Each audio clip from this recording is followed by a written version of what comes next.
they'll meet last. So Right. that'll be really cool. If you were a Falco player, not that you don't play Falco, but if you were a Falco player in this, I am a Falco player. I know you are. And let's so you're I should be Thug Finals. Can we get, where's Gimmer? Let me play the winner. I'll mess him up in Falco Dittos. Also, no one's using Red Falco, which really hurts me. It's been so all. I feel like I need to represent Red Falco at least. Red Falco's classy. But yeah, sorry, go ahead. I interrupted you there. So you're a Falco player. Let's say in Thug Finals you're playing against Ginger, which is somewhat likely. Yeah. You're not going to out cold hard calculate him. How do you play? Because you have to play a different style. What style do you pick that would be a good matchup in the Falco Ditto against Ginger? I think I would really just try to oppress him in the sense that every time I land a hit, I would try to just get in his head and make a lot of reads. Because if I try to play, you know, optimal and react to everything he's doing, then he's ready for that. Those are the situations that he's most accustomed to. So you have to throw him the mix-up. Exactly. Yep. You have to mix it up on him. You have to kind of do stuff that he's not expecting in order to... And I played Ginger in Falco Dittos earlier, actually. Oh, yeah? I found the most success when I was doing stuff that is not necessarily standard Falco Dittos. Stuff like just random late wavelands into Double Shine, like because he's already responded to what he expected. Exactly. Yeah, like there's a lot of pre-programmed things going on, a lot of habits that are consciously built because they're very good. Exactly. Yeah. And that's you know, part of what has made him such a good player is that he is so good at accustoming himself to those types of situations and being ready to respond to them. So if you throw him, you know, throw a wrench in his game plan, then all of a sudden he's second-guessing stuff, and it becomes a lot easier at that point, I think. And then because then you can go for some of the optimal stuff. Because he's like, I can't do what he's expecting. I was just about to say, at that point, once you hit him once or twice with something just out of the blue that he just wasn't picturing at all, then you can start mixing in the stuff that he was originally expecting. But now he's going to, very adaptive player, obviously. He's going to try to kind of change the way he's playing based on how you're playing. He's going to start covering some of the crazier stuff. You go back to the book, all of a sudden you're getting some conversions. So, wow, nice. That was neat. He's happy with that one. Yeah. And he should be. For sure. That's a really good take on a way to maybe take down like a really strong. And you know, there's other philosophies. Like, so if you're that optimal style player, maybe you stick to your guns and learn everything you can. Because if you can out-optimal someone like Ginger, I mean, you end up winning, right? And I'm not saying necessarily optimal, but studied at the very least. Right. Because Ginger's one of those, one of the things I find fascinating about him is he's a very studied player who isn't, like, he's not weighed down or, like, chained by knowing what maybe the best thing is. He recognizes what we were just talking about. He knows that, like, even if it's the best risk reward overall, there are times where you have to make him think. Yeah. There's nothing you can do in this game that covers 100% of situations. Otherwise, the game would be solved already. You know what I mean? The meta wouldn't still be evolving. So he recognizes that, and he, because of that, is a very adaptive player. He's ready to switch it up on the fly if necessary. But yeah, I think mixing it up in general versus Ginger is really good. Let's zoom in on the game just a little bit. Nerd did keep the first one very competitive. Yeah. Maybe more so than some of us were expecting. And on that last stock, I think we see part of the big problem. Oh, he doesn't trust the laser reset. He got the Nair mix-up, but really wasn't ready to follow it, where there was like went for the weak hit Nair for the DI and kind of got it, and then just wasn't ready to follow up. So not fully trusting oneself. Dangerous. Yeah. There goes Ginger's first stock in game 2. But yeah, Ginger mostly staying in control so far. Once again, Nerd is opting to go back to Battlefield.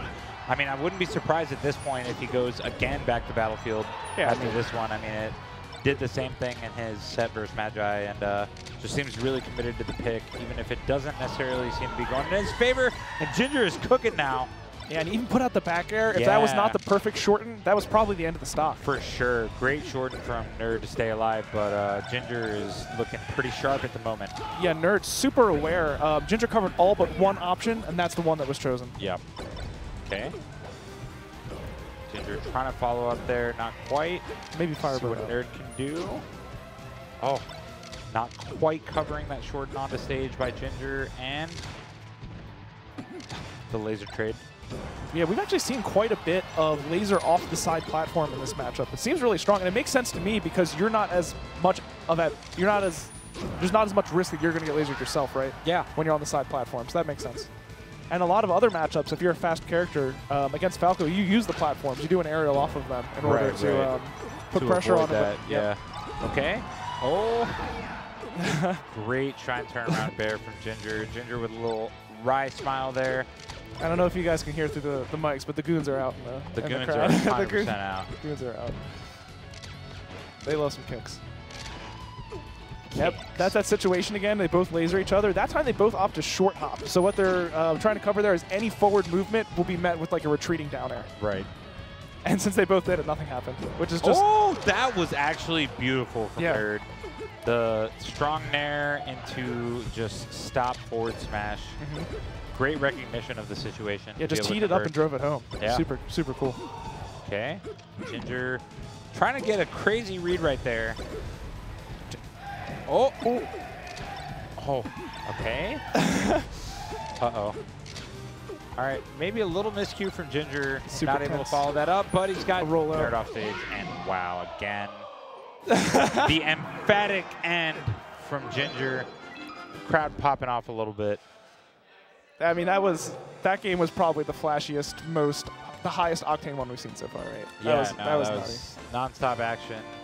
Nerd is zoned in. He should be really proud of his play. Yeah. And I mean, keeps this up. I mean, you have to beat Ginger probably at this point if you already have a loss to win the Falco round robin. Right. But at the very least, has a chance of like placing fairly high. Yeah. No, he's not done bad at all. Just had some very tough opponents in Ginger and Magi so far, and again has just opted to stay battlefield. Again, I respect it, but at the same time, after losing 5 games on this stage, maybe time to pull something else out. Yes. Stage-wise. I agree. Ooh. Moving over there on the side, doesn't get much off it though. Yeah, the situation where they both laser. We have like some Matrix level straight up aerial action going on. Wave dash down, trying to bait out maybe a roll. Yeah, maybe a spot dodge. I like all the lasers. Oh. That was just the immediate side B. Yeah, finishes it off. So yeah, that's a new age Falco classic as well as the shine just below a platform, wave land onto the platform, shine again. Yep. Really, really good, especially for shield pressure purposes. Although it can be beaten out by shield drop sometimes. Especially shield drop shine if you're close enough, yeah. And there's some mix-ups there. You can do like the empty land grab. Oh, wow. Narrowly avoided the up tilt. Okay. Oh. I was going for shine to weak nair. That would have been pretty. Would have been nice. Ginger still in firm control of the neutral though, and the schmoves. Yeah, for sure. You could see when he was doing that edge guard, looked like he was probably going to cover the ledge. Instead, does like a circle jump on the side platform, keeps him onto the stage. Okay, Nerd turning it up a little. Getting him off stage. Yeah. Oh, not quite able to cover that. Great recovery from Ginger, just double jumping the ledge. Yeah, felt like he got extra height on that jump somehow. Yeah, it was a very safe recovery. Not a lot Nerd could do about it, and Ginger taking the lead with it.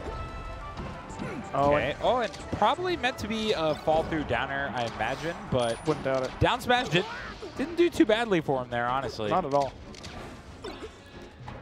And we hit a shot to take the stock, and that really like kind of puts the nail in the coffin on this side, I think. So kind of last ditch hopes for Nerd. Ooh. Not looking great. Okay, Ginger. Able to recover, yeah. A little flashy stuff there. Able to recover though, but yeah, Nerd might be on the verge here of going out 3-0. Stuck in Shine, still ends up with the advantage. Shine follow up, some down airs. Oh, that Shine gets a laser.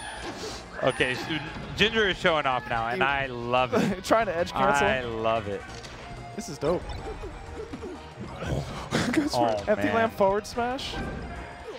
Oh, man. Wow, what a showing from Ginger. Ginger definitely started styling